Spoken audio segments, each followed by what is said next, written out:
After being accidentally killed by the god, our boy, Touya Mochizuki, gets an offer to explore a new life again in a magical fantasy world, where he got many sexy girls as wives. Touya and his wives resume their adventures, facing a seemingly invincible magical golem.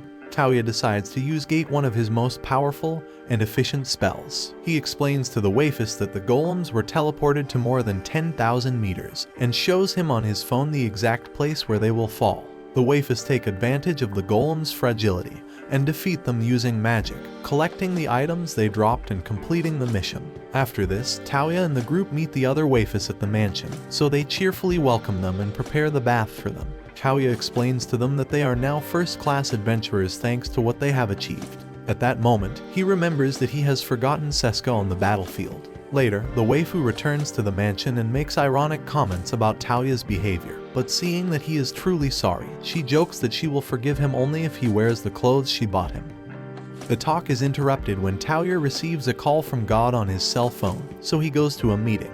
When he arrives, the deity asks him how he has been doing lately, to which Touya replies cheerfully, telling him that his days are more than happy. The pink-haired waifu interrupts Touya by asking him why he doesn't have a picture of his fiancée as his cell phone wallpaper, if she knows that he blushes every time he sees his waifus, giving her as an example the day he gave her the engagement rings. Thanks to this, Touya realizes that God and the pink-haired waifu are aware of his every move. Meanwhile, the waifus talk about the engagement rings Touya gave them and how much they mean to them. But even though he is extremely strong and amazing, Yumina worries about what ill-intentioned people might try to do to get Touya on their side, as he is very kind and gentle to everyone and will never refuse to help anyone in need. The waifus consider Touya to be the most important thing in their lives and will protect him from evil at all costs, so they decide to do their best to keep him safe from danger. Touya accompanies Yi to order a new mithril sword for the samurai. On the way, Yi asks Touya to spend more time alone with her as she is his fiancée. In addition, she also tells him that she would like the two of them to walk hand in hand, so Touya blushes and accepts. The next day, Touya meets with Yumina's parents, who inform him that they will delay the official announcement of the engagement between Touya and Yumina, as Touya is the new heir to the throne of the kingdom since he got engaged to Yumina.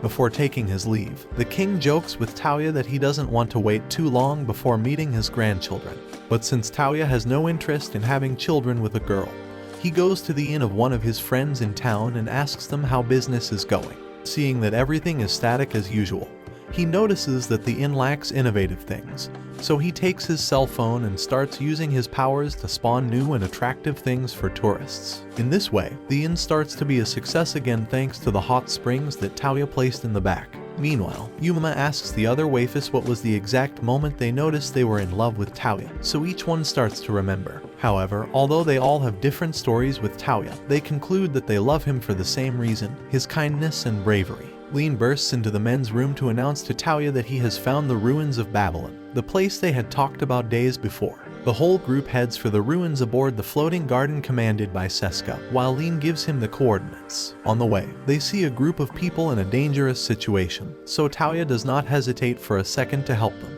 The waifus arrive just in time to prevent a deadly attack by the Phrase and take care of getting the helpless people to safety. Touya uses Gate to help Yi reach the Phrase, but his attack is useless and Touya uses Gate again to protect her from falling. As Touya thinks of a plan to defeat the Phrase, End appears and surprises Touya by telling him that this Phrase has overcome the world barrier, so he will have to deal with it. After this, End literally one-shots the Phrase. Touya asks End for more information about the world barrier he mentioned earlier, so End explains that it is a magical net that protects the world from objects and beings from other dimensions. In addition, he tells him that this Phrase was surely looking for the king of the Phrase, a king that End also aims to destroy. After this, End leaves the place and the group begins to take care of the unprotected. Rebecca, one of them, introduces herself to Touya, telling him that she is an adventurer in search of a way to free the girls who come with her, as each of these are slaves who have been given a magical collar to prevent them from being free. In addition, another of the adventurers explains to her that removing these collars causes such great pain that some people are not able to resist it. Suddenly, Touya uses the spell Apport and frees all the girls, surprising everyone. Rebecca explains to him that although the lowlies are now free, they have no place to go, as they will be enslaved again if they return to their city. Yumina introduces herself by telling them that she will gladly welcome everyone into the kingdom of Belfast, so Touya uses Gate to take them all back to Belfast. While Touya explains to the waifus how they will house the people they helped in the desert, Lean interrupts him and starts asking him questions about End, since he has never seen him. Touya explains to him that he met him the same day he went in search of the engagement rings, as End was trying to buy something using an unused coin, so Touya paid for it, and invited him to the guild, so he can get money. At the end of the story, Seska observes the coin that End was trying to use and realizes that it is a Parthenium coin from over 530 years ago, so Lean begins to suspect him. In addition, Touya explains to them that Regina Babylon, the creator of the floating artificial gardens, contacted him to warn him of the enormous danger posed by the phrase, since they caused the fall of Partheno in the past and have enough power to destroy the world, but mysteriously disappeared. In fact, Seska mentions that Professor Regina dedicated all her efforts to create powerful weapons to fight the phrase, but when she finished them, the phrase had already disappeared. Touya is excited to hear this and asks Seska to go there. Upon arrival, Lean uses a spell to disperse the sand that covered the hideout, and Touya decides to go in alone to protect his waifus. Once inside, he discovers that he cannot use magic, so he approaches the central circle and is teleported to another floating garden, where he meets Rosetta, who interrogates him before letting him pass to the garden's central workshop.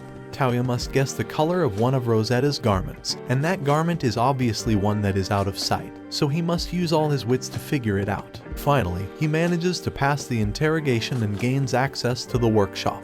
After showing him some news of the workshop, Rosetta explains to Touya that she does not have the plans to manufacture the frame gears that Regina had created to fight the phrase. After this, Touya decides to bring the rest of the waifus to the garden. In addition, he asks Seska and Rosette to join the garden workshop with the garden in Belfast. When he returns home, he discovers that the girls he is hosting in the mansion are not ready to face an independent life, so he begins to think of a way to help them. Days later, we found out that Touya opened an innovative bookstore with a cafeteria for girls to work and develop professionally. Later, Touya and Yumina choose a new mission in the Adventurers Guild.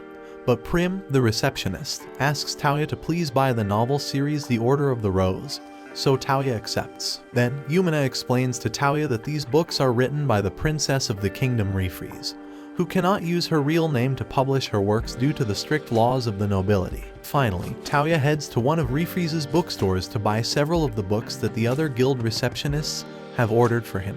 As he was about to deliver them, a waifu appears and asks him to please give her the last copy of Magic Rose, blackmailing him that she will sign every single book if he does so. Touya puts the girl in check by telling her that he knows she is the princess, since he is Yumina's fiancé, and she has told him the truth. For this reason, Touya uses Gate to reunite Yumina and Riri, the princess of Refreeze. He also gives her a copy of the book she was looking for, as he has used one of the tools in the floating garden to copy it. When he returns to the bookstore, he sees that the books he has bought are a hit with the receptionists. At the end of the workday, Touya meets Els, who asks him to use Gate to go to the inn's hot springs. While Els takes a bath, Touya is made aware of the great growth his improvements have brought to the inn, for which they thank him immensely. In addition, he meets a tailor whom he had commissioned to make a gift for Els. In the end, Touya gives his gift to Els and they embrace. The end. Thanks for watching. Please like, subscribe, and click the bell icon to get new anime recaps.